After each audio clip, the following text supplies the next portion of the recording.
right. Let's get this going. I've made you co-host action. Hopefully you're in here.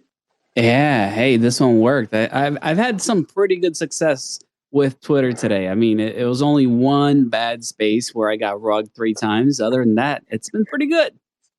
Damn. You are a champion, though, getting rugged 3 times and still coming back. I mean, I think, we're past these green early first cyclers feelings, right? Where you think it's all over the first time you get rugged. We're like, nah, come on, rug me 10 times. It's all good.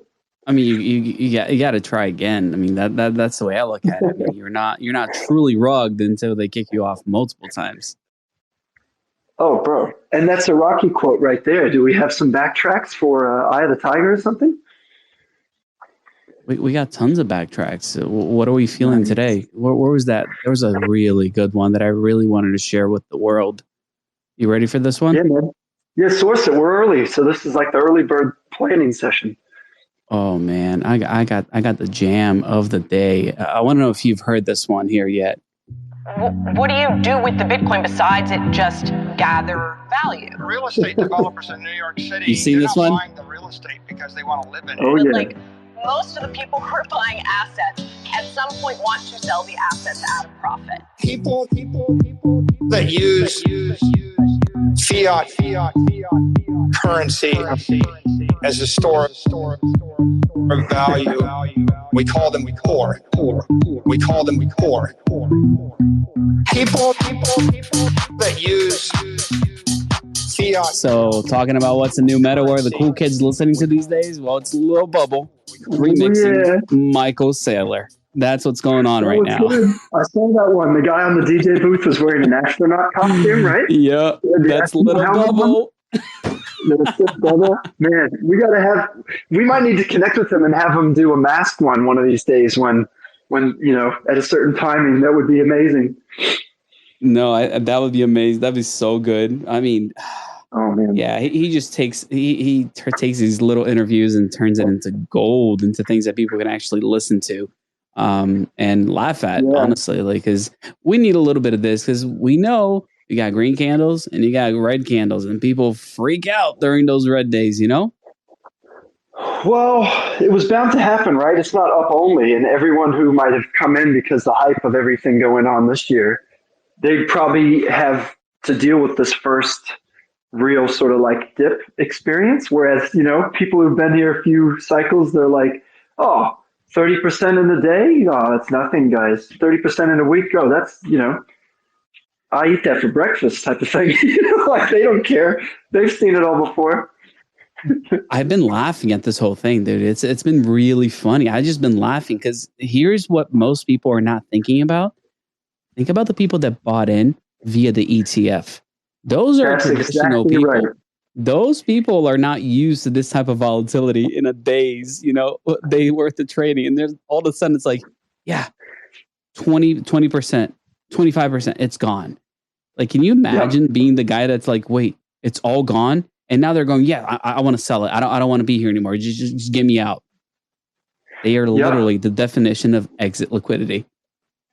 I had a funny conversation with a mate of mine who's like just watched for a while. And he's like, oh, it's super officialized now. Like you guys have finally done it. There's an ETF. You can like basically buy it through like, a proper securities equity and things. So, I'll start buying some. And I'm like, well, you're a few years too late, but don't be surprised if there's a local top coming because, the halving's coming, blah, blah. And I didn't want to overload the person with information that we all kind of know because we're sitting here like living and breathing the space and stuff.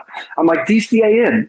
And like, a week or two later, he's like, yeah, man, I got to like get started building it up and put a bunch in. I'm like, okay, but, we've had an all-time high. You want to kind of like be cautious. And then, of course, you get the message after the week of sort of the dips in the red, and they're like, oh man, I knew this was going to happen. What, like, how does it drop that much? And I'm like, bro, this is how it is. Like, there's a retrace from an all-time high. Like I told you, and they couldn't handle it because they're just like, normal equities, you're used to single digit movements in a day, and people are like freaking out of a 3%. Now you see a 10, they're like dying. They can't handle. It's a different style. And again, they become exit liquidity, and that's going to keep going. This is not the last time it drops. Let's be serious. It is not the last time it's going to drop, but it's definitely not, all-time highs for this year. You know what I mean? Like, yes, it's going to drop. It's volatile, but we're going places. Well, you got to have the healthy ebb and flow, right? Like just with anything, if it's up only, it's going to have a pretty violent crash when it turns, when the trend, starts to turn.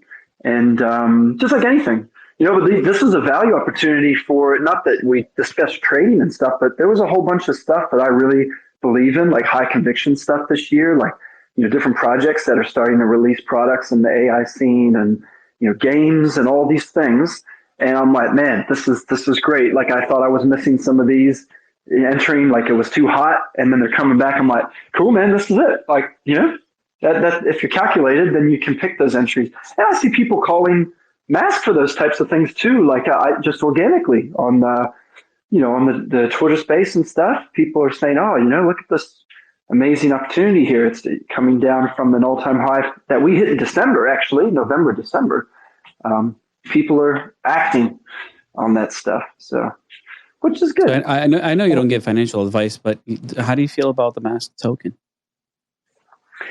I think we are in a really good place, to be fair. I know people buying the top might not feel like that, but this is the one thing I can say all the time, anytime someone asks, name me a project that had an all-time high in November, December, and that whole time they've had a product live to use, and they're still growing every day.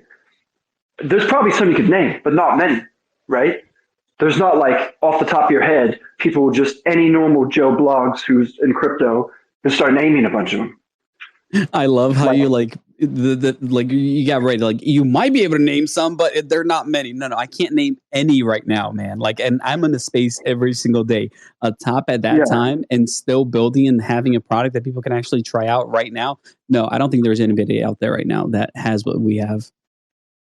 Well, and I say that, I always put that little caveat because, there's probably some obscure, like, who knows, some DeFi protocol that's just a clone of some other leverage play or some aggregated return vault thing, whatever, that someone's like, no, this one's alive, and then this and that. And it's like, okay, well, look, how about a non-DeFi one? A one that's for like an everyday user, There's not many. So, we've got a lot going for us. The main thing to talk about today is the next version of MASQ browser is pretty much in the wings. I'm doing a final testing round right now. I had to stop that because I wanted to get ready for the spaces.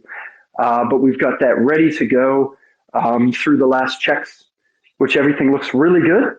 And of course, that will mean the brand new website is already live. The brand new links will be updated soon, and we'll put out a big announcement. And of course, we have a whole marketing campaign that's like bottled up, ready to pretty much go out. So it's super exciting times. Did it crash? That's really what I'm curious about. You're testing it. Did it crash, or is it basically ready to go? It did not crash. And the thing is, I also did this test on like a version just before this one, and I was confident enough to put it on the HandyCon conference live as well. And everything worked really good. I was quite pleased because, it's like there is the dev curse, right? When you demo a product, how like the software is bound to have something go just on that time that you're demoing it live. It's just like Murphy's Law of software. It's kind of, you're always worried about that. No, I totally get it. I mean, you remember when what was it? It was Bill Gates was unveiling Windows 95. He literally had to follow a script. If he clicked anything outside of that script, it was crashing. So he was sweating bullets up there. Yeah, man, imagine that, right? Like, I mean, and that's big game. You kind of think about that stuff with how many people they have and building things and all that. And touching on that, HandyCon was so cool. I mean, I got to say it again, just I've said it a few times, but their community is just such an awesome community. Like you see the energy of all the people involved, the production quality of that conference, that event, being all virtual was like top notch. I mean, it's even got me thinking with the team, hey, because I used that platform AirMeet, which was like really smooth. All different sides of it were really nice.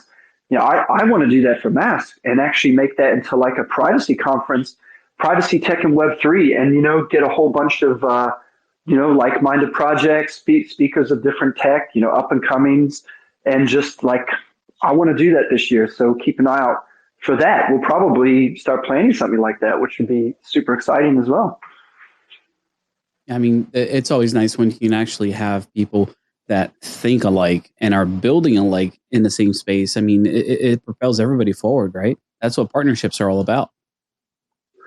Yeah, and I've had a few of the speakers and then other panelists and like people that have mingled with me during the events and stuff already reach out. They're like, hey, we'd love to connect, we'd love to connect you more. What I've noticed is like the most, some of the quieter ones seem to be the ones who are like OGs in the space, right? And what they get enjoyment out of is seeing, hardworking builders coming up, and they get real enjoyment out of connecting them with other network people or other projects or other, because they see this like high level vision of what things are going. Like they've got this like 3D chess view of the tech, and they're like, oh, I've mingled with this other dude, which is like a piece over here. Imagine how amazing this would be if that piece goes together with this guy who's building this, and look at that potential. And so they'll connect you with different people and different projects and like help you foster your whole thing, whether it's a user experience, whether it's like,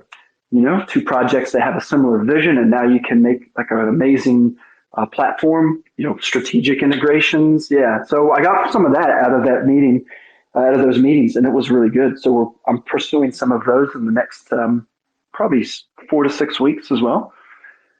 I got to say, like, the handshake community, they're one of the least toxic communities in crypto. It's super odd. Usually miners, they either go one way or the other. These people are usually really nice. They actually like, they secure names for a company. I mean, MASQ is a perfect example of that. Like they literally secured the name MASQ for us without us asking for it.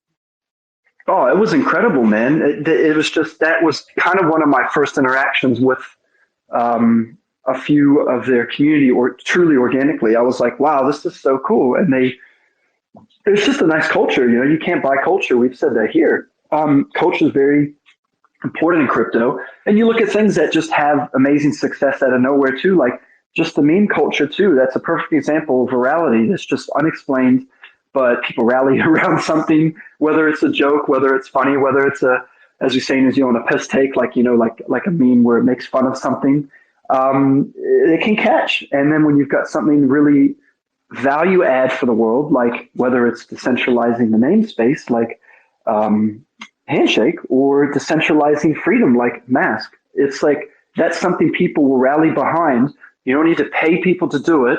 People do it because they're passionate about it and they can use it. And they're like, this is cool. This is the future. And hopefully more people see that. And it does, spread. I think the only toxic thing I wouldn't say toxic. The only thing that there's animosity about in Handshake is to ICANN. And I totally understand why, because ICANN is like the gatekeeper of the underworld, not the underworld, the like under the surface real gatekeeper of the internet right now. Like that's really the only thing that stands in the way of actual censorship of the top level domains is that organization. And the wild thing is that people don't even realize that. And over the last few years, they've been 100% all about making money. It's let's release new domains and let's charge people, a premium if they want these exclusive names. It's kind of a joke. It's not.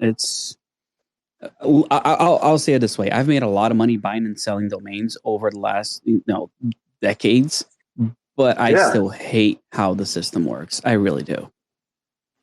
Yeah, it's really strange. And of course, they say they're a nonprofit, right? But then you've got all the people on the board who are running the show, and they're all like, pretty powerful, but they all get paid quite a lot. And just to kind of sit on things and maybe not do things that are kind of beneficial. Like, well, you look at the ENS journey that they've been having, trying to get recognized as a root domain,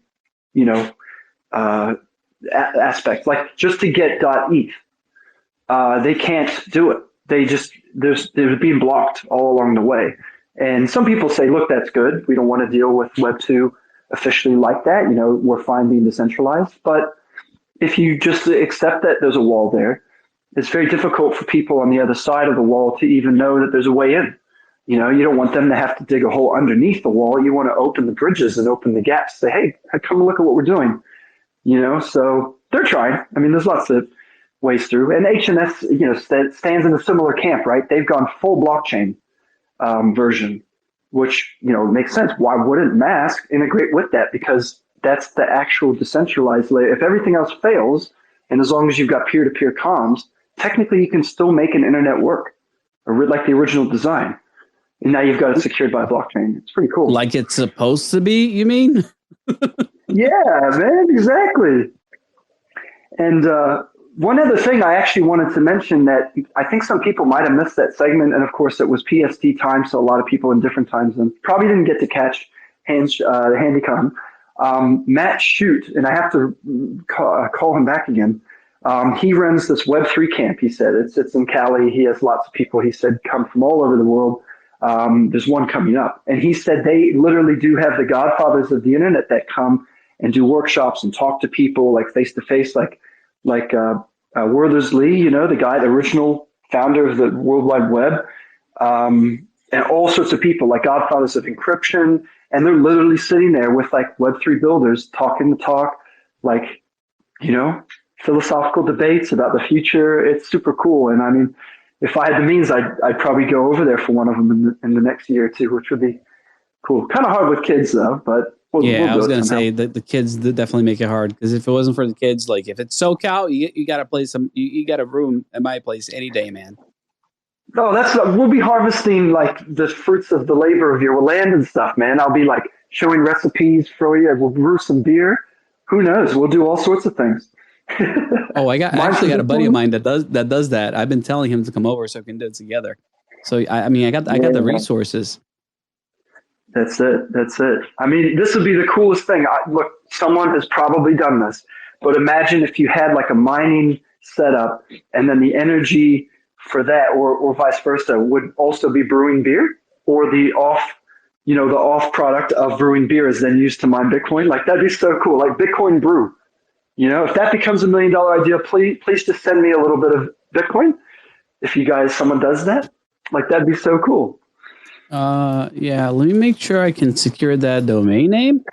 You're already like buying the .eth and buying the HNS domains and like, oh shit, I've just burned my next idea, didn't I? Bitcoin Brew. We've got Alani here. Alani, he can help us with this.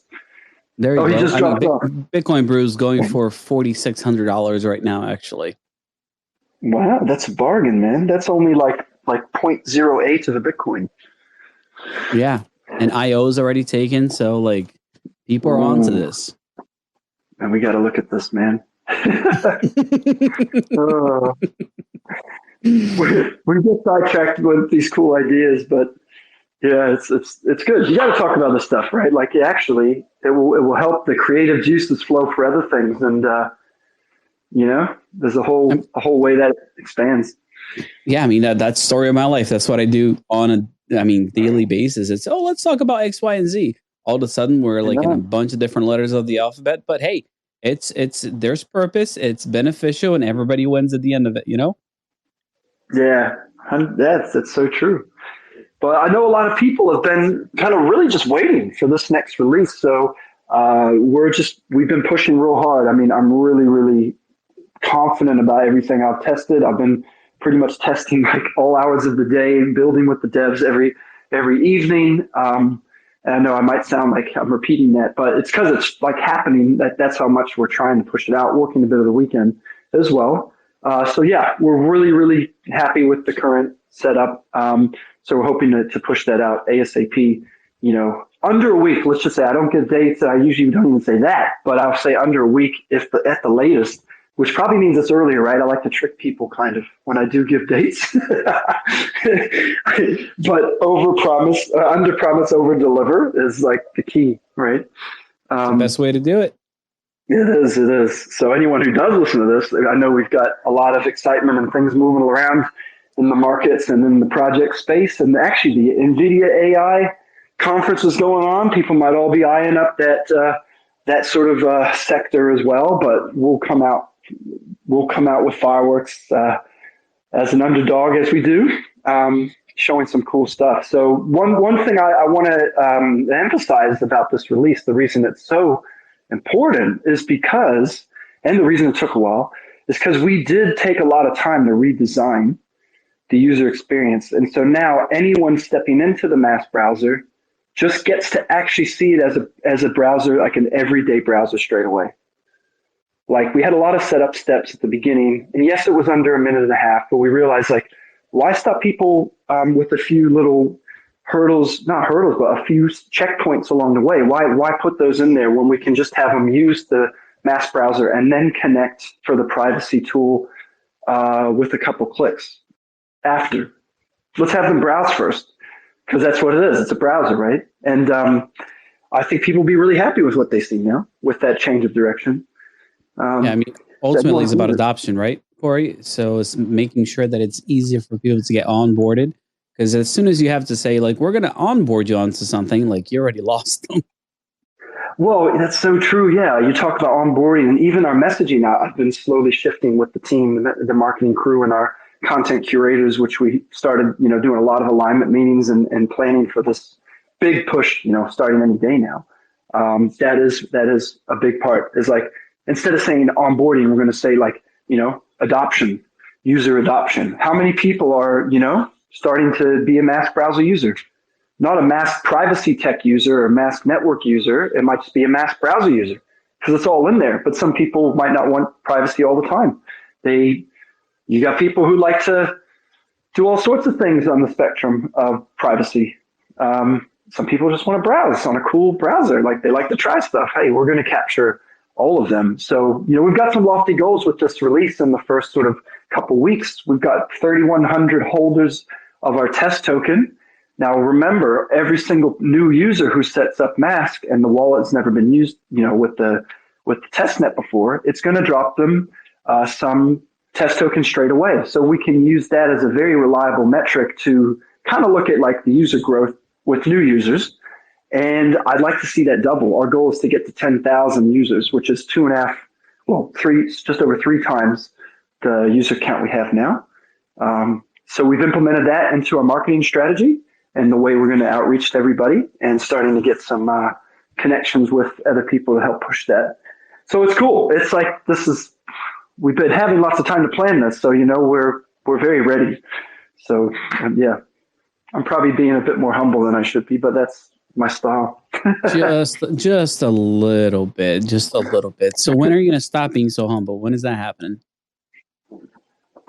I don't know. Someone asked me, they're like, if you were actually, a made person, I don't know what made person means now, but if you were like an OG, like, how you look at a founder and you're like, bro, he's a millionaire somehow. Like, he's the founder of like X, blah, blah, blah project. And they're like a 500 million market cap or $1 billion.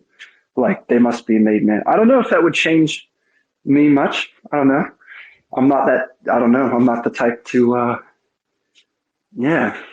Okay, good. That means that's good. I'm going to buy more masks now that I know your heart's in the right place. yeah, exactly, right? I mean, you can kind of see, though, it's funny you say that, though.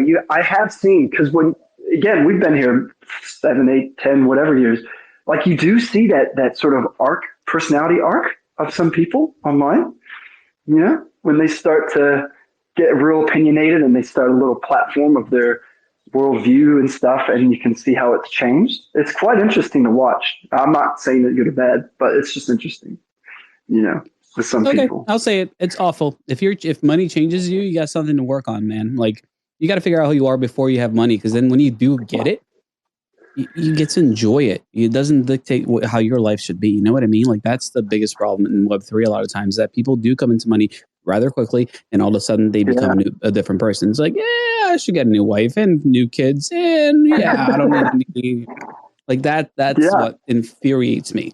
You know what I mean? Oh, it's terrible to see. Yeah, and I mean, I forget who said it. You probably might know the person who did the quote, but the quote where they say, money just makes you more of who you already are. You know, like it's like if you're sort of an altruistic person and you do care about the common man and stuff, you probably express that in a different way when you gain wealth. But you know, but in terms of the mass context, right? Like, I don't mind saying it on air. I've hardly sold any tokens that I've had. In fact, I've bought tokens over the last 4 years. You know, just to be honest, and I do it in a very like small way. I'm not. I'm always thinking, okay, what is it? How can it be viewed if someone was to look at an address, say, oh, I found out that that's Carriero's. Like, well, what's he been doing? Like, none of it's done in a bad way. If I was doing any of that, but what I want to summarize with that comment is that our distribution has always been pretty fair. Like, you look at anything on chain, and there's nothing to hide, and there's nothing suspicious. There's nothing worrying. We get the question all the time. Well, what about the token allocations? Like, are they all vested? Is this and that? Like, what if there are whales that are going to dump on us? And I'm like, if you find them, let me know, man, because like there's nothing I see on chain that worries me. I know most of the team, and I don't follow what they do, but everyone, you know, it's pretty well distributed. And being almost 95% circulating, it's very hard to find that in the space by itself, you know, very hard. Where is that 5% at, Corey? 5%. Oh, the 5% remaining. Yeah, that's in the team multi-sig wallets, the ones that are published on our documentation. So that's how we reward the developers, the contributors. That's where we're going to source incentives for different things like marketing, community initiatives, ecosystem grants that we're planning. You know, that's really small, right? Like that's a very tiny allocation for team tokens. Well, that's the resulting end to it. At the beginning, it was maybe 34%, or I forget how much it was, you know, from day one. Now, after 4 years, like that's, you know, the end amount. But, you know, actually, what's behind that too, it's worth talking the numbers a little bit since you're asking the good questions. Most of the liquidity in ETH on Uniswap v3 and QuickSwap, pretty much 98%, last I checked, is protocol owned. So that also means that those funds there are supporting development as well, because obviously there's fees, you know, from LP swapping, and that directly sustains the project in a lot of ways. Not that it's huge volumes yet. It will be, I'm sure. But yeah, that's a big factor. So, you know, the assets of the protocol itself, they're not owned by anyone. They're owned by the protocol, and the multi-sig represents the core team. We have a lot behind us, especially considering we did no raises and no public funding, no VC, no IDO, no ICO, blah, blah, blah. We've done none of that. 4 years later, we're not broke. That's a pretty damn good sign that I'm a cheap ass, but I run a decent operation, I think. That's what I like to hear, man. Dude, like you that makes me so happy. But like, people don't understand. Like, when I talk to teams and they're like, "Oh yeah, we're not looking to spend money on this or that." Like, okay, why? Well, we don't want to dilute the token. We don't want people dumping it. And I'm just like, so you're pretty cheap, aren't you? And they're like, well, I wouldn't say that. No. I'm like, no. Being cheap is a good thing in this space. This is how you actually make it. You want to make sure you're not spending money unless you have to. So like, that is like one of the best accomplishments of anybody in Web3, being cheap. I love it. Yeah. I mean, I was talking to my main man, Alani, the other week, or just in chats, DM chats. And I was like, yeah, man, you know, I'm playing all this and that. And then, you know, we're looking at this strategy moving forward, and we're talking a little bit about tokenomics. And then he's like, wow, so, you know, you've done amazingly well, you know, I'm paraphrasing, but amazingly well, like 4 years running. Like, treasury management is a full-time thing for lots of projects. Like, sometimes they will pay people to kind of, you know, organize that stuff. So it's a serious part of running a project. And I think that's certainly where projects fail, is mismanaged or poorly designed tokenomics and mismanaged treasury, or doing stupid shit and getting hacked, and you lose, you know, some of your runway. It happens all the time. And yeah, you got to be really frugal in sometimes, and especially during bear markets, that's where you got to take action in certain ways, which we did. But I've said it before, the art, again, the culture, you can't put a value on it. Like what's kept us alive during the lowest times was that we had amazing cultured team members, contributors, community members, OGs, testers, like the list goes on. There's so many good people that came in helping to lift us up during the bad times. And now we can enjoy the good times right now and the amazing times about to happen. Like it's just like that's the journey. And, that's pretty cool. It's part of the story. And it's kind of crazy because, we're not all going to make it. The people who are not careful, the people that are not, thinking about the bear, they're not going to make it. Like I'm sorry to say that, but it's the truth. The people who are going to make it, the projects that are going to make it are the ones that actually do bunker down and make sure they're cutting all expenses as much as possible when it comes time to the bear, for the bear. And they stick around, they continue to build and they continue to deliver even when money isn't, abundant. It's so true. I don't talk about a lot of this openly. Sometimes I just feel like the timing might be right and we talk about it. So we're talking about it today, which is good. Kind of in light of our, release, it's like, okay, what's next? But to be fair, if the markets crash tomorrow, we've already planned for the next bear. Because you know why? We're survivors. We've already survived 2 bear markets. We were born in a bear market. If I don't have a fucking plan for a bear market that might be around the corner, and I don't think it is, that I can't let the project die. Like yes, we have a core team and there's a bunch of us, but like I feel responsible personally because I'm the project lead, right? I can't allow that to happen by not having some kind of contingency, not having some kind of plan. So we've already prepared. Like, does that mean it will happen and then, something unexpected comes around? Sure, things could still change and stuff, but we've already planned. I mean, we've got a lot of stuff already, to help if that was to happen. So, that's why I don't look at the market too much. I look at the overall macro. I look at what the narratives are. I look at what projects are really pushing some great products and how they align with MASQ. And then I look at the ecosystems where like, not the money's going, because you can trade shit coins on Solana and meme coins as much as you want, but you're going to get burned, right? And the next chain that does that, you'll get burned too. I'm looking at the chains that are building the ecosystems, not building the memes. So, if you take anything out of today about that whole market thing, it's like, just be wary of that stuff because that money's going to go where money flows. Liquidity goes where liquidity flows. Just like anything else, like energy, So you got to be mindful of these things and plan. If you don't have a plan, you're going to get burned. Go easy on me, okay? I've been making money with meme coins recently, so go easy. Oh, make some money, man.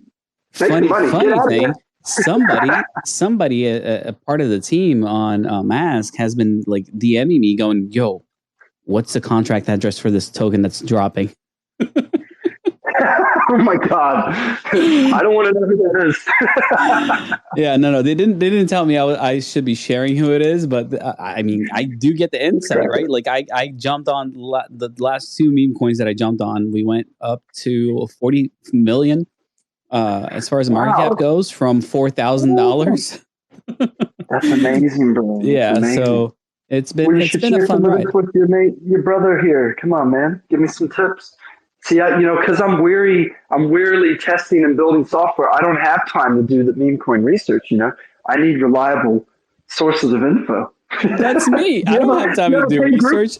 I get DMs from I get DMs. They're like, I'm dead serious. I get DMs about this stuff. They're like, yo, you got to buy this. I was like, what is it? Well, so-and-so's building it, so you got to be a part of it. I was like, all right, I'll throw some money at it. So latest one was AVAX, but yeah, I mean, I had some good plays on Polygon. Base is the next one that people don't realize. Base is going to be the next one. Oh yeah, Base is slowly. It's like building under the surface, man. Yeah, that's really cool. I've been looking at it very closely because a close friend of mine is a founder, and they bridged there for their app. It's a different sector, and I was like, there's no privacy projects really in Base. And I'm looking around and I'm like trying to look at the grants they have and the different incubators, accelerators and stuff. And I've got contacts, and I'm looking at it. I'm like, interesting. So, Yeah, I'm looking around the place for on behalf of everything in the MASQ, because you got to keep your eyes and ears open. But I think there's a lot of potential there too. Like Coinbase has got a huge user market already, and if you can get headways through into that, yeah, there's a lot of eyes. That's for sure. A lot of eyes. I think we got a request. Yeah, that's what I was actually about to say. I just saw it because I haven't been looking at my phone. Let's bring him up. Trade Ogre was here the other week, man. You know him, don't you? Yeah, he's a good dude. He's got a YouTube channel and all. So he won't troll me. That's good. Let's put him up. I mean, I can't promise that he might troll you, but it's all in good faith. In good nature. That's fine. I'm ready. How you going, man? How you going? Uh-oh. He left his phone on request and walked away. Trade. There you go. I wasn't sure who you're talking to, but you did say trade. I was not sure. Anyway, so guys, I just want to say thank you for MASQ, making some money on it. Appreciate it. I do have two things. One is in reference to the money changes people. Back to that subject. It reveals people. Because if you are somebody who's all into church and God and everything else and church or whatever, and you get all this money, well, what you're going to do is you're going to contribute to the church. But if you deep down love to party, love to hang out, love to have fun, when you get that money, well, now you have the option to do all that stuff. So in my opinion, money doesn't change people, it just reveals them. Now, number two. What if, so on that point, real quick, what if you like both? What if you enjoy both things there? You like to party and you go to church? Oh, you can still go to church, but I'm just saying. But just don't drop the wife and get a mistress. I know who you're talking about. I'll let him know that you disapprove. Yeah, no, because like I said, before I had a job that paid me very little, and then I became a registered nurse, and the price range was like crazy different. And let's just say I couldn't run for mayor. Okay, that's all I'm gonna say. But with that being said, it didn't change me. It just revealed me. It's like now I have all this money, but I'm glad that happened, because now with crypto and the amount of money I'm going to be making, I've already done that. I already have my fund. Now I'm just going to reinvest. But yeah, and it's so funny too, because people say that all the time. Oh, like he changed money. No, that's who he wanted to be. He just didn't have the freedom to do it. But now he does, or now he did, or whatever. But yeah, so that's my thought as far as money changing people. Now, my second thing is in reference to MASQ. Of course, I did download the browser and everything. How does like earning tokens work? I never did go back and look into that. Do you have to stake it? Do you have to run it as a node? Do you have to put money in to utilize like an earn feature? Is there an earn feature? Really easy. All it costs is your firstborn. I mean, it's a real cheap trade. No, I'm just kidding. My first arm. Oh my gosh. Corey, I don't know why you allow me to speak on these stages. I really don't. But we're in testnet right now, so MASQ is completely free. It's not something that most people would even think of doing, but we just thought it's the best way to stress test the network, making sure that things actually work and is a viable product to go to a mainnet launch. So right now, you are 100% on testnet. You can serve. It's all based on testnet tokens, so you will earn, but you're going to earn those testnet tokens at this time. When you serve, you earn. When you browse through the VPN, you consume MASQ tokens. And there is essentially like the main reason, one of the big reasons why we need a testnet is to make sure that we are load balancing. Would that be the correct term, Corey, to call it load balancing? Like how much people are paying for the browsing versus how much people are consuming versus serving? Is that a good way to put it? Yeah, you did real good. You did real good there, my friend.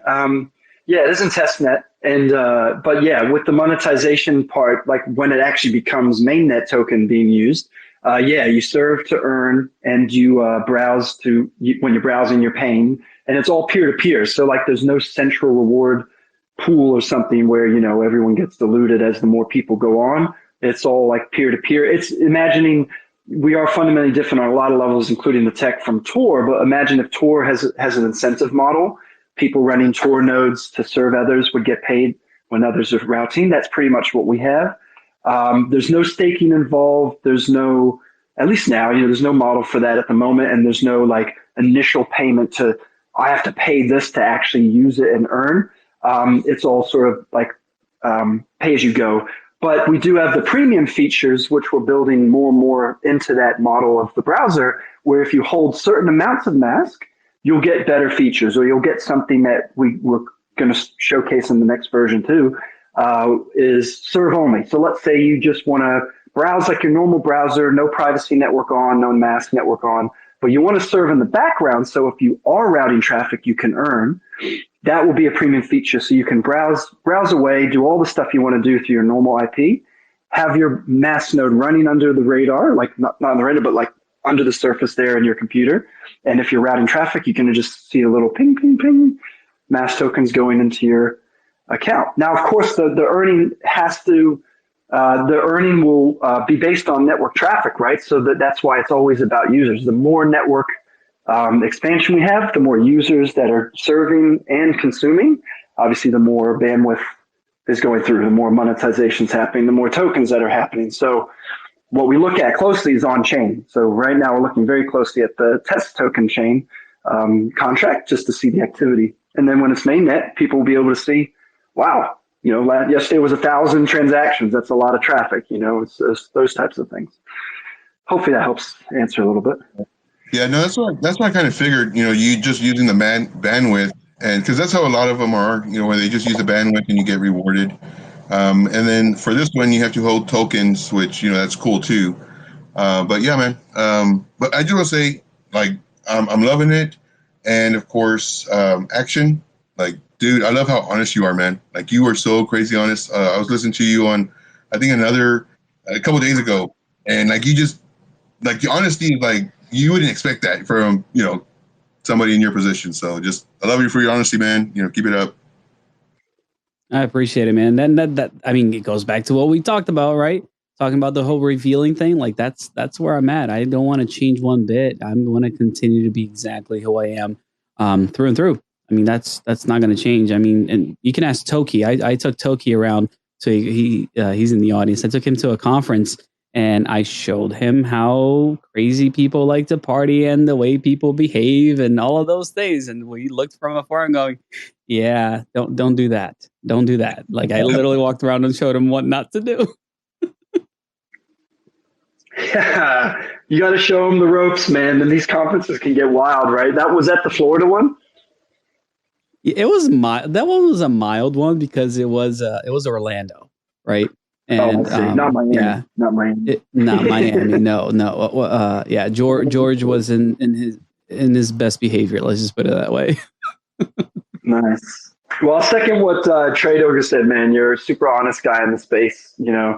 I think that's why people like you and listen to you and trust you and follow you, man. So yeah, again, like it's awesome. And I always look forward to these chats because like you bring out some of the best of me. Obviously, you squeeze the alpha in a good way too. Got to get that juice. But it's all honest and good stuff. And yeah, we need more people in the space like that. So keep it up, man. I appreciate it. So Trade Intuition, why did you download the browser? Well, I downloaded the browser because I thought initially all I had to do is download the browser, hold those tokens, put them in some kind of wallet or something, and then that way people could use my bandwidth so that I could earn tokens. Because I love like just not doing anything and just earning tokens. So that's how I thought it was going to work. All right. So I don't know how many tokens you got right now, but whatever it is that you need to get to that that premium feature, hit me up. I'll make sure to fill your bag enough for you to have those premium features when the next iteration comes out. How's that? Sweet, man. Love it. Hey, that's awesome. But that's good. That's good for us to hear with how you viewed coming in as a new user and MASQ and like what you need to do. Like we should probably tighten up just how that appears to new users so they know like, hey, all you do is you click serve and provided your router plays nice, like you just let it run and you'll be earning tokens. It's that easy. It actually, doesn't need a stake part, which is kind of appealing to people too. People like to know that they can earn without having to buy any initial tokens or have a certain amount to stake, that type of thing. And of course, the holding part of a certain amount will be the premium stuff. So yeah, we're really going to flesh that out a lot more from here. This is the next version after we've already started planning. We'll have a lot of that too, where like you'll be able to see, hey, I want this feature. Cool. You got to hold this much MASQ to have this extra unlock, and it'll be a bit gamified, but it'll give people what they want to see too in the browser.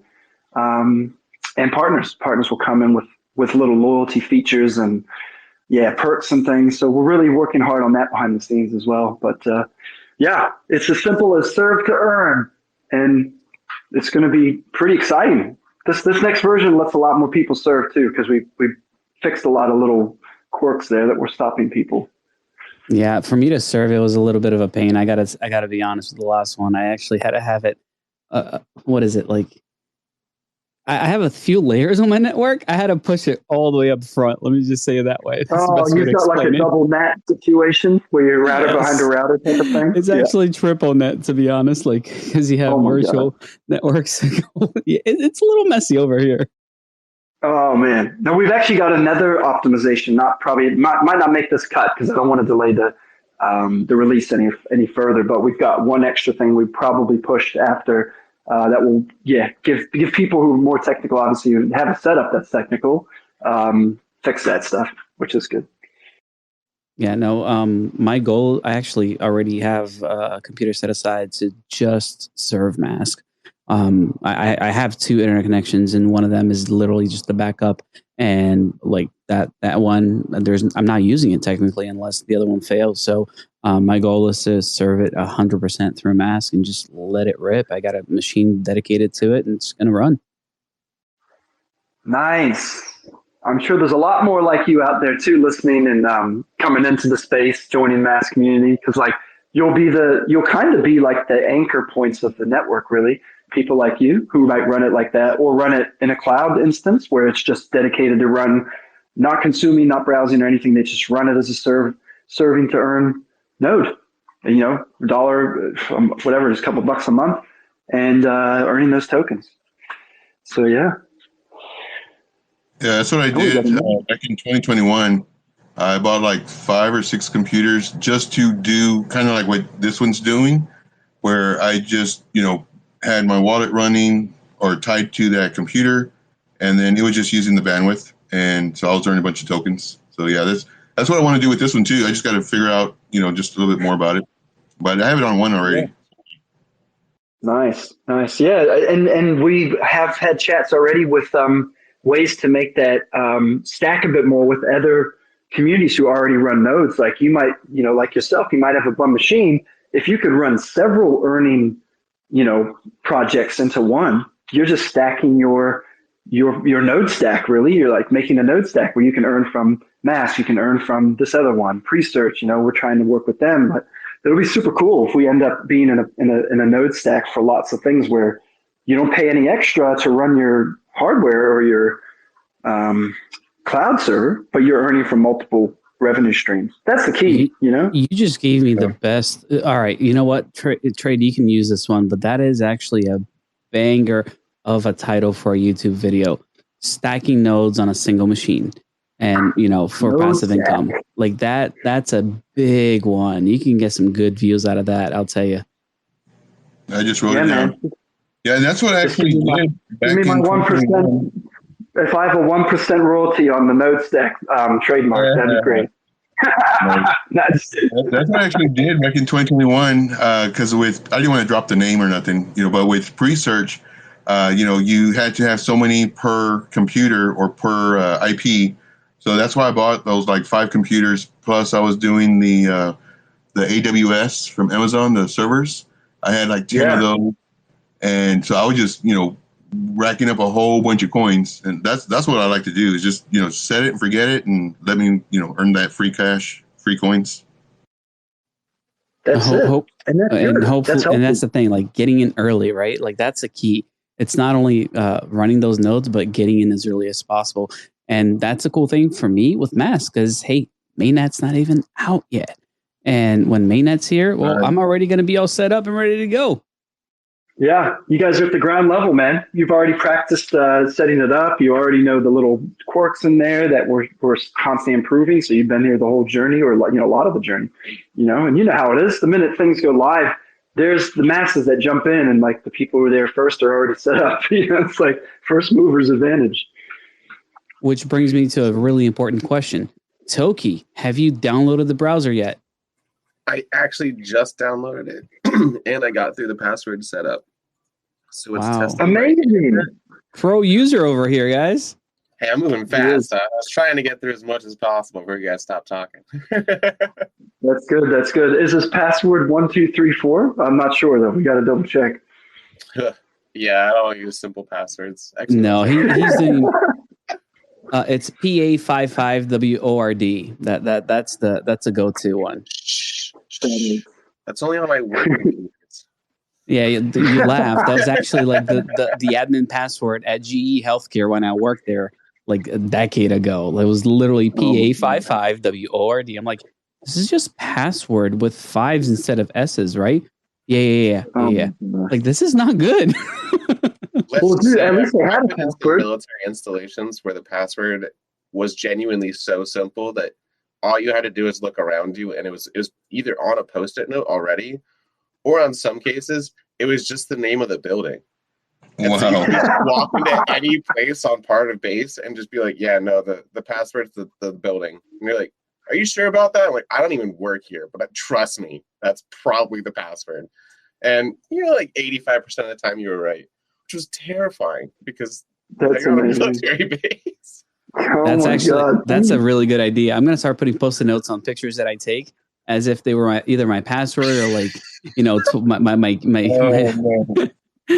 you need one of those phrase. fake seed phrases where it's exactly. just like a bunch of random words that look like they should be it. Scattered around the different places, right? At least it had a password, though. I mean, geez, SDC's Twitter had no password. Those dumb fucks over there. And they weren't even double verified with their phones, so anyone can do whatever they want. Oh, bro, what? That is such a meme in itself. Like, we're living. Sometimes I sit here thinking we are living in a meme, like literally. It's just crazy. So well, hopefully in a few days you'll be trying this new version, Toki. You'll be reinstalling. Installing, okay. So, but there's going to be a notification, right, Corey? The good old notification on top right-hand corner that says, "Hey, new version's available." Oh, 100%. Yep. We'll probably have a demo, a teaser. We'll have an announcement, and might have a few extra people chiming in too, like, a launch sort of push, which is good. We're going to have a lot of cool stuff going on. Toki, you're about to say something. I cut you off. No, it said it was connecting to I think you were saying something and I cut you off. I apologize about that. Can you say that again? No, I think I'm good. Finish setup. Okay, so I'm finally logged in. How are you guys saying there's a potential for using this as a node itself, especially if it just continues to run? Lay it on. It's all built in. It's all built into that one, like, nice looking browser space that you're looking at. It's multi-purpose. It's got the serving node built in. It's got the using node built in, but it's a browser. This is what Web3 should look like. What was that? As long as someone's running this, it works as a node essentially? You got the option to run it as a node or not, right? Like, it's up to you if you want to serve or not. So you have the option there to actually share your bandwidth or not share your bandwidth. So like Corey was saying, it's literally packaged into a nice little application where, yes, you can browse via a decentralized VPN, and you have the option of being part of the network when it comes to serving as well, which turns you into a node. Yeah, that was. Yeah. So you can click a switch. It's even easier and a little bit more intuitive in the new version we've made. We've put it all in one panel. So it's like you click on connect and it'll say, do you want to serve and consume, or you just want to do one or the other? And you can just tick the box, boom, and it will try and connect you. And if it works, it'll say, great, it's worked. You're connecting and you're serving and earning, or you're just consuming. And then you got your privacy on, surfing the web. It connected you, right? Are you on the MASQ network now? Yeah, it says I'm in the Netherlands in the ocean. Oh, no. Wow. So I'm doing well. Cool, man. So see, that's quite cool. So you're talking to us from your X account on the real place, and then you're browsing somewhere distant across the world privately, getting some crazy content. We won't ask what content you're consuming now, but I'm sure it's good. I mean, at this point in time, they're just trying to work out where to go from here. I'm looking at the serving thing, but it says serving mode is off. Oh yeah. So yeah, one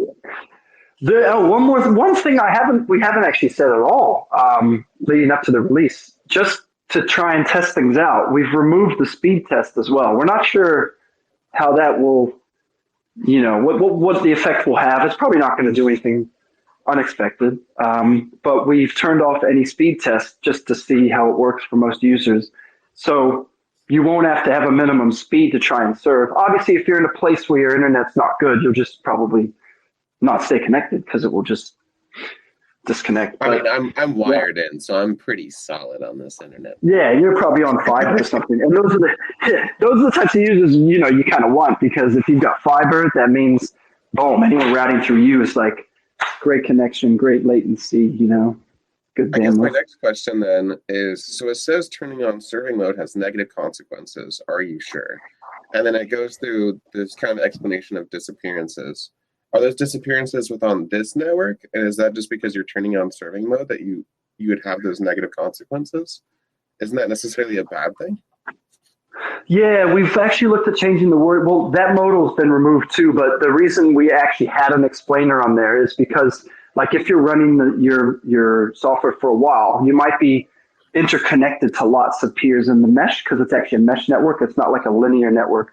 You might be connected to up to, like, say, 30 other nodes at some point who are routing through you. You're routing through them, exiting, passing traffic. So if you turn on a different mode, the node will have to turn off and then re-enter the network. So you kind of lose all your connections in the web, in the mesh. You might not go right back into where you were. So we kind of probably use some probably more like negative sounding language in that little pop-up than we probably needed to, but it was kind of just saying, hey, just to double check you're happy to just leave and come back, because you're going to be re-entering the network like in a new position, sort of thing. Okay. But we'll probably put a bit more education to that into our docs and stuff. And, to be honest, it doesn't affect most people. Like, if you're running it, like, say, for example, trade, what's his name? Trade Intuition. If you're running it like him, where it's just running all the time, you'll probably never worry about that, because you're not necessarily going to turn it off very often. Yeah. So, Corey, you've been hyping up this new version pretty heavily. I'm not going to lie. Like, expectations are really high. So yeah. Don't let us down, first and foremost. But when it comes to the premium features for the next release, are we sticking with 1,000 MASQ tokens? You have asked a good question. We've reduced it to 500. Reduced it to 500. Wait. That's the thing. Sorry, I had to do that. Toki, I'm sending you 500 tokens, not 1,000. No, but you offered Trade Intuition before he had this knowledge, so he's expecting the 1,000. I might have to fund this so you don't go broke. Action. Oh, that's funny. Can't give away all your MASQ, man. That's why I didn't say anything. I'm like, should I tell him that he's got to like only give his buddy half? Like, is he gonna know? Should I tell him? No, but it's actually a good thing. I think that it's actually going to have a net positive effect on the token price itself, because more people are going to be willing to buy 500 versus 1,000, right? So if you want to try premium features, 500 is a very, it's a much lower barrier to entry than 1,000. So you're going to see new users and new people that maybe have already been in the network going, you know what? I'm going to pony up for those 500 tokens so that I can try these premium features. So I really do like the 500 mark. Yeah, we definitely thought about that for a while. We figured this would be the best timing with the new version and stuff, and like having a different set of features we're building from here and how premium looks, you know, what we want it to look like in the future. And keeping in mind, when we first came out with the premium, MASQ premium sort of thing within the browser app, MASQ was maybe only like 10 or 15 cents, I think. So 1,000 was a lot more, you know, like it wasn't that big of a price point. But now when you appreciate this much, it can be quite a bit. So we also thought, yeah, that's a good reason to lower it too. We don't want people to be priced out from some cool features, you know?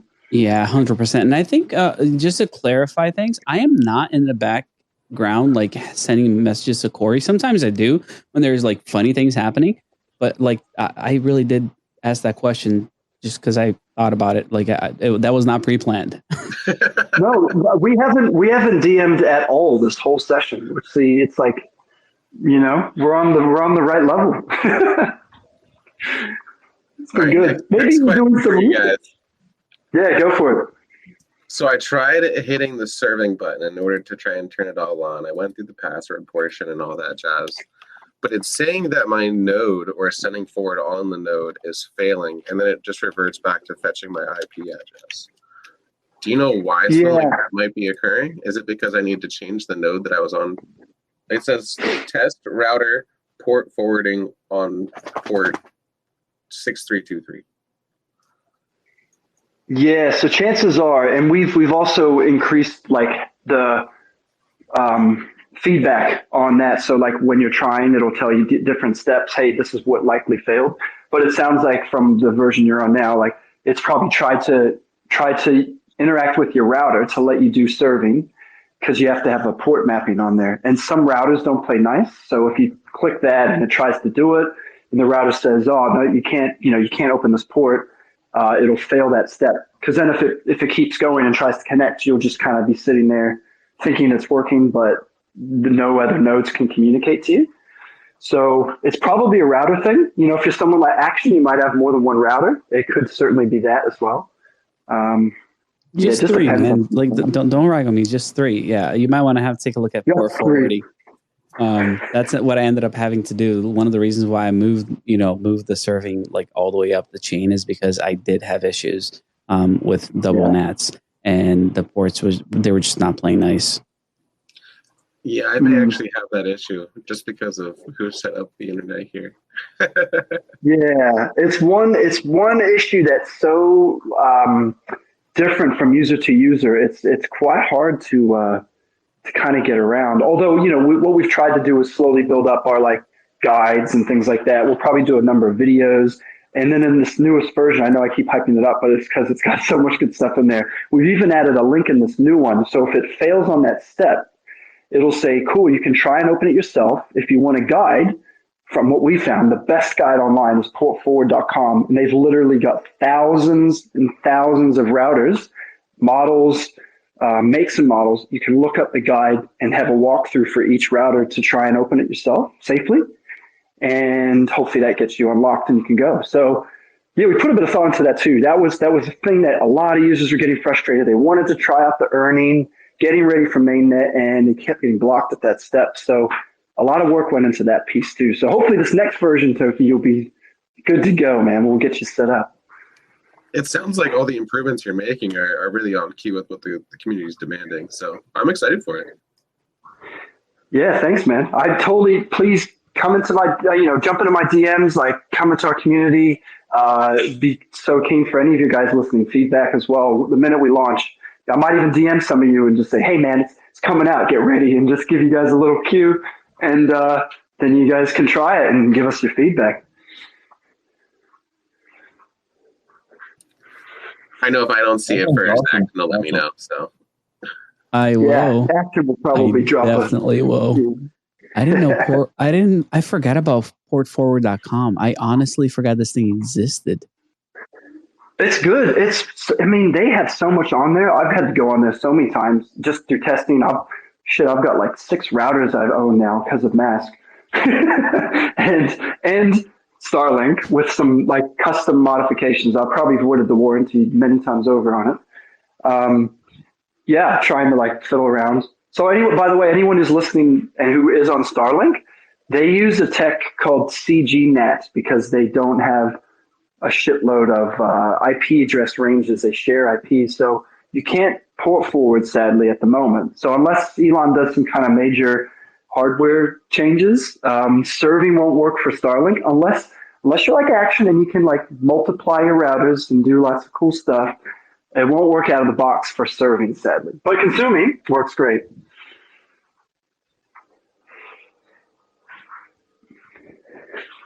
So you're saying I need to try it and make serving available on Starlink. Is that what you said? Yeah, 100%. Try it, break stuff, tell Elon. Let's tag him and invite him in here. Ask him to one of these days to help us fix it. You know, last time I was on a space with him, I didn't take the chance to talk about Starlink or, you know, static IP addresses on Starlink, but I'll make sure the next time that I'm on with him, I'll ask him about it. Well, the cool thing is that very, very soon in the core software, we've got a piece that will be able to handle dynamic IPs too. So you don't even ask him, don't waste his time on static IPs, buddy, just focus on the port forward or getting off CGNet, and then he'll know what that is. If he can solve that, bro, we'll have MASQ link through the satellites. That would be pretty cool. I mean, it is a technology that everybody would benefit from, and I'm sure, you know, having Starlink, having the availability to jump on a decentralized network would be pretty stinking awesome. Yeah. Truly unlocks the world. No infrastructure barriers, no freedom barriers, borderless browsing through space. How awesome would that be? Cool, all right, man. correct me if I'm wrong, just so that the layman kind of understands what this is. So when we talk about a double NAT, it means you got 2 routers. That's really what's going on. You got 2 routers trying to serve IP addresses, and you might get blocked because you're behind something additional, right? With the CGNAT, that's the same idea, but that router is at the carrier or whoever is serving you that, you know, that the ISP essentially at that level. So it's a double net, but you know, it counts the ISP as well, right? Yeah, essentially you're sharing IP addresses that you see. Like if you were to ping, hey, what's my public IP? You're kind of like behind the scenes on their network table. You're sharing that with like a whole bunch of users in like a subnet. So yeah, it's basically like a double NAT. But then again, you can't direct traffic specifically to that as if you had control of your own router. So it's kind of like a router you can't see, a router you can't interact with. It's like hard controlled on their end. Yeah. And you just have your router here. Yeah. Yeah. It's their router. So it's essentially like if I had 2 routers, but one of those routers belongs to them and I don't have access to it. So basically like having one of those Comcasts or any other the people that don't let you play with your hardware and they act like as if it was theirs all the time. Yeah, true. Yeah. A lot of those hardwares are locked down. Yeah, that's right. They don't like people messing with them. Yeah, but I probably have to round things up and get the kids from school now, which is awesome. Important. I would say that's important to make sure that you don't forget about the kids. Yes, I'm very well. I will admit on air, this is the most tired I've probably been in a long time because the wife's been away and I've been running the show at home with the kids solo. Even the neighbors' wives are like, "Hey, are you all right over there? Like, do you want us to bring you some food? You know, are you guys okay?" Like, not that they didn't think I was going to be okay, but they're like checking in on me, and I'm like, "Yeah, everything's fine. You know, just sleep deprived because of MASQ." And they're like, "What's MASQ?" I'm like, "Just go back home. You don't know you don't need to worry about this. I'm private." So private, so private. I know, right? This is really cool. Yeah, man. I'm glad you like it. I mean, first impressions, like, what would you say? Like, if you said, "Oh, okay, cool. Want to try out this new MASQ browser. It's supposed to be like a Web3 browser." Like, is it kind of meeting expectations out the box? I'd say as far as a Web3 browser so far, it initially is a little bit maybe shocking to see what all can be done just on like the front end. But as you start to like explore HPs more, it starts to feel a little bit easier to use. The fact that you can like connect a MetaMask to it, you can start to make bookmarks. I haven't really explored the web yet because I've been looking at basically how everything else works so far. Even the country jumping and all that jazz, it seems very, very much so as though it could be extremely friendly option for the US to enter the crypto market from another scene, or maybe they can't create the wallet they want to. So I can appreciate the versatility of where it is right now. Yeah. And we could actually, I'll end with, I'll do a little outro based on what you talked about with wallets too, because more and more people are like, oh, hey, my favorite exchange is now blocking US customers, or, oh, they're now doing KYC, like I can't get in unless I use a VPN and blah, blah, blah. Lots of people are kind of almost they might have come in through those easy channels, centralized channels into crypto, which is normal that you want an easy pathway for people. But lots of people are starting to explore like truly self-custody wallets, even Coinbase wallet, they're trying to bridge that gap a lot more. But we've, I've been pretty vocal. I'm not super happy with MetaMask. They haven't evolved really with the user experience since they've started, and it's very clunky. And, I feel like it's a disservice to all the users who come into crypto and the first wallet they use is that MetaMask faqs, staring at them, watching the cursor move around.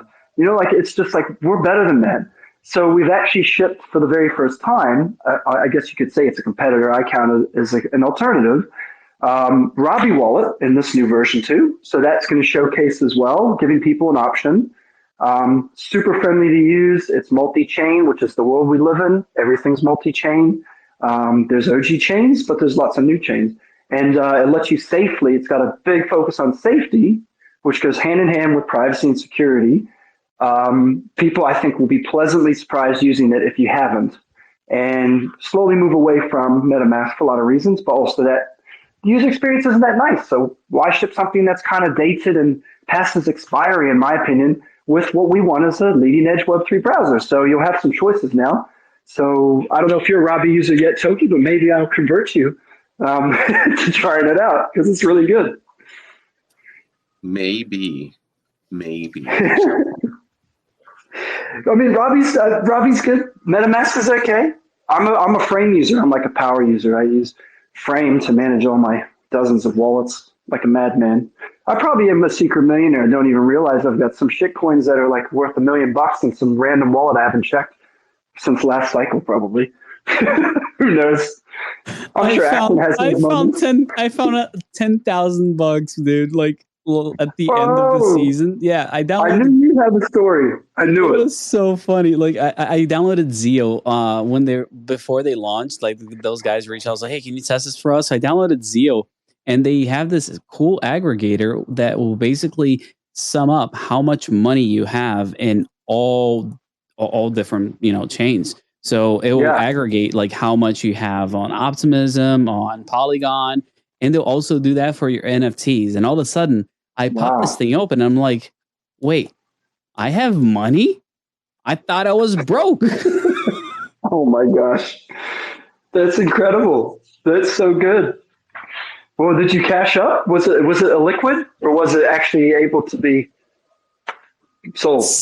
Yes and no. Like I found out, I remembered because of them that I have like $2,000 staked on Blur. I have some random NFTs that are worth $500 a pop, and I'm like, what happened? How did these get get so the value go up on them so high? Yeah, it's been interesting to find things. No, but I write things up and then I write them all the way down until they're worth nothing. That's how you're supposed to do it, right?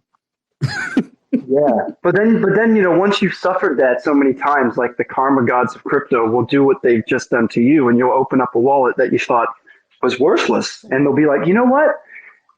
Here's one bonus back fee for the 10 rugs you suffered, good sir.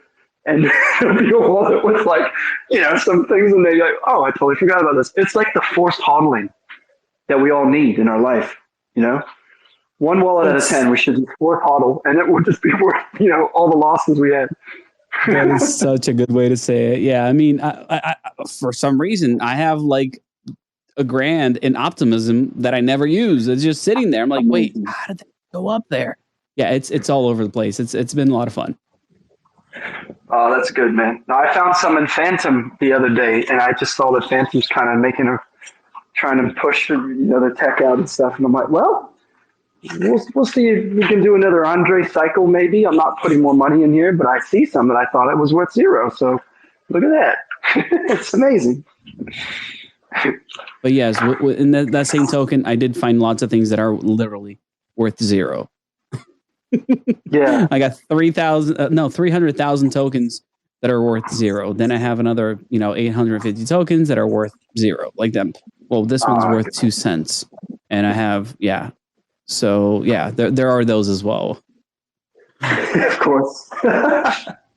Oh man.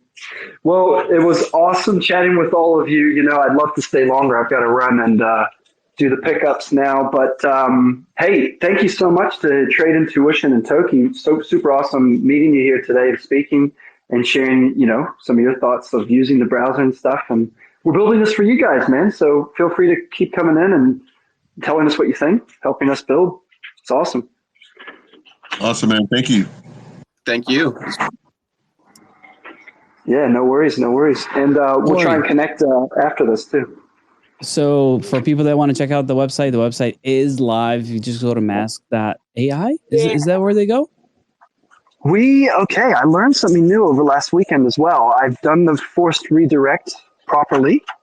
And if you happen to go to the old website, which it is the old website now, it's deprecated, that will be going straight to maskbrowser.com, which is great.